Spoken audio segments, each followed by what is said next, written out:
cut my own hair, so please just, let's not don't look too much at this and what's going on here. But quarantine made me do it. It did. Quarantine made me do it. It did. Hello my loves, and welcome back to my YouTube channel. For today's video, I am bringing you a second trimester update. So I basically started my second trimester just before the official lockdown happened, and I tried really hard to vlog as much as I possibly could just so I could bring you guys some sort of entertainment. But honestly, when it comes to editing and finding the time to even do anything with my crazy wild little child, it has been next to impossible. Thankfully, during this quarantine time, my husband is still working and I'm still working, so we are still doing okay. Baby is safe and we haven't had any run-ins with COVID, and we're doing our best to stay safe. But at the same time, it's definitely been something. These last 2 months, I'm gonna say, have definitely been something.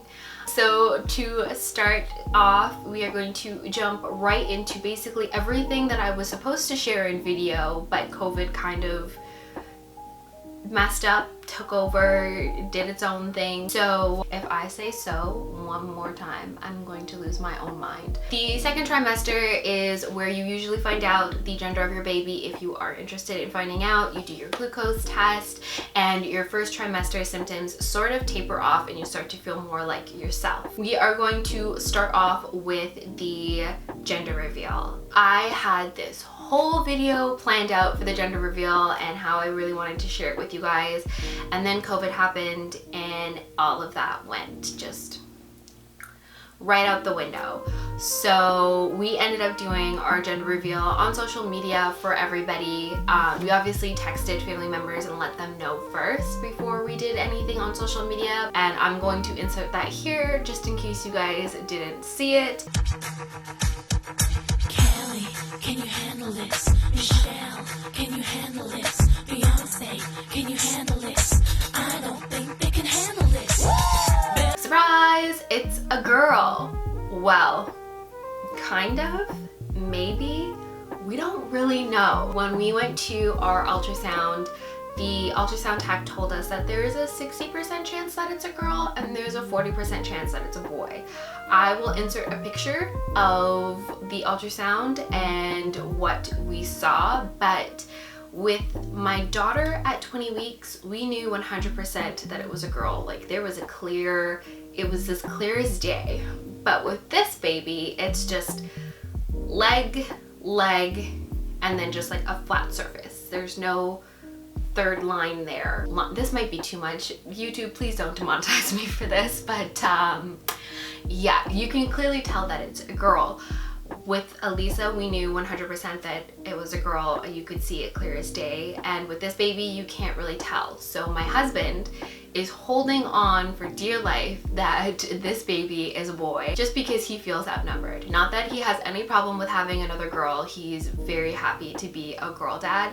It's just that he feels very outnumbered because he's literally the only male. Even our dog is a female, and we are all very, very clingy females who demand his attention at all times. And I'm not gonna front, I'm like that. My daughter's like that. This baby's probably gonna be like that. Sophie, our dog, 100% like that. I'm going to say that it's a girl because that is what I was told. Who knows? We could be surprised when we give birth.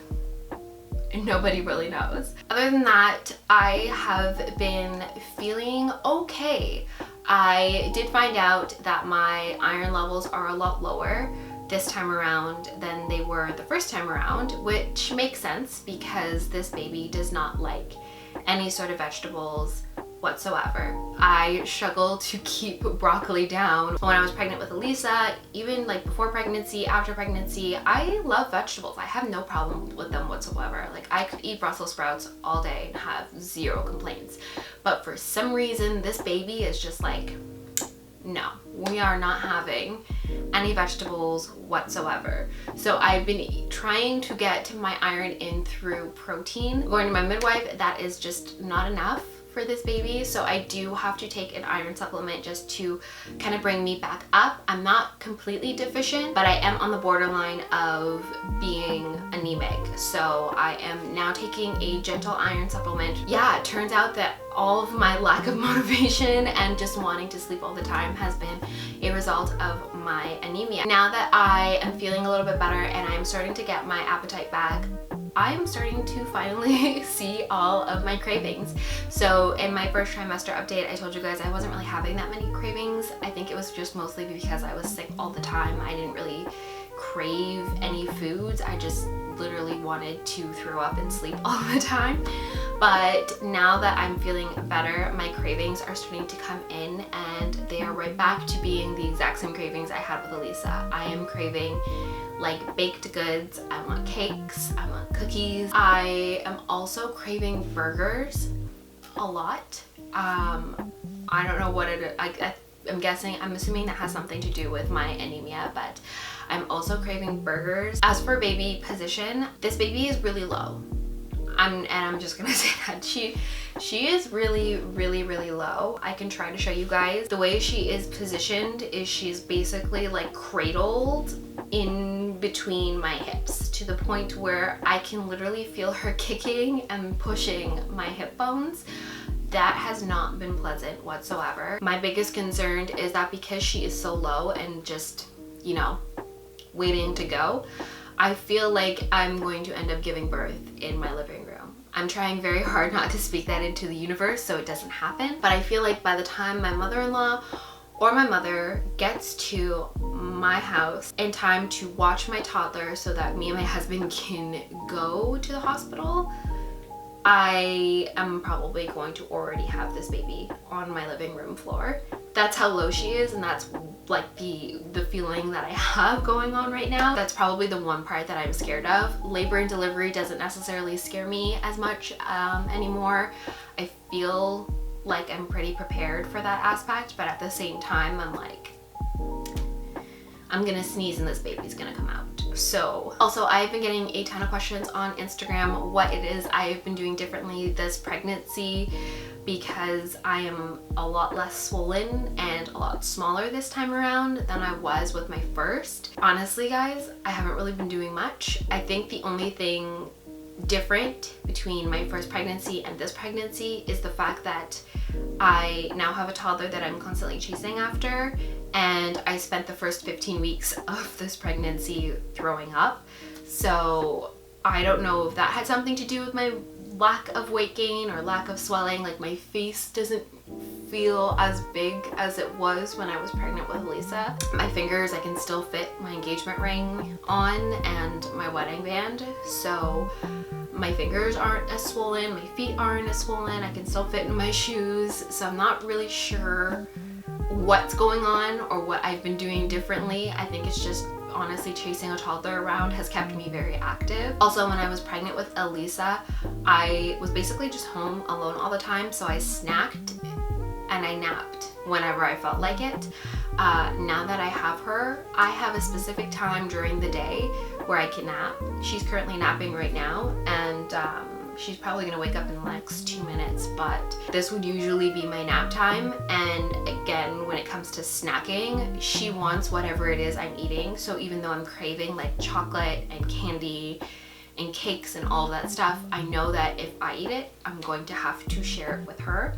So I avoid snacking on junk food while she is awake, which has also helped me lean more towards healthier decisions when it comes to eating. But honestly, that's it. I don't know why. I know a lot of women and pregnant women are uncomfortable with talking about their pregnancy weight, but I am honestly totally open to it. I don't mind sharing that with you guys. Height-wise, I am 5'6.5".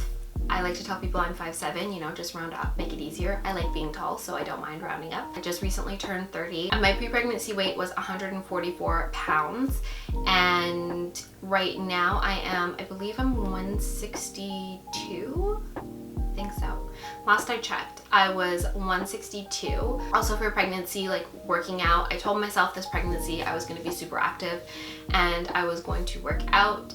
But then I was sick for the first 15 weeks and I had no motivation to go to the gym. And then just when I started to get motivation to go back to the gym, COVID happened. We do have like workout bands and things like that for us to work out at home, but I haven't had much of the motivation to do any at-home workouts. I just go for walks regularly. So in the description box down below, I will have a few fitness accounts linked. I found their workout routines super helpful and obviously modified them to adjust to my body and my body's needs. I will have them linked down below in the description box because I know a ton of them are doing at-home workouts if you are interested and if your doctor deems you fit if you're pregnant. So that is it for my second trimester update. If you guys have any questions at all, let me know down in the comment section below, or if you have any words of advice on how to introduce a toddler to a newborn, please also share that with me down below in the comment section. And remember to give this video a big thumbs up if you enjoyed it, and subscribe to join our little channel. We are almost at 100,000 subscribers, which is really crazy for me to think that there are 100,000 of you guys out there that actually are interested in what it is I'm talking about here on this channel. So thank you so much for subscribing if you have already. To my OGs, I love you guys. And that is it. I will see you guys in our next video. I love you. Bye!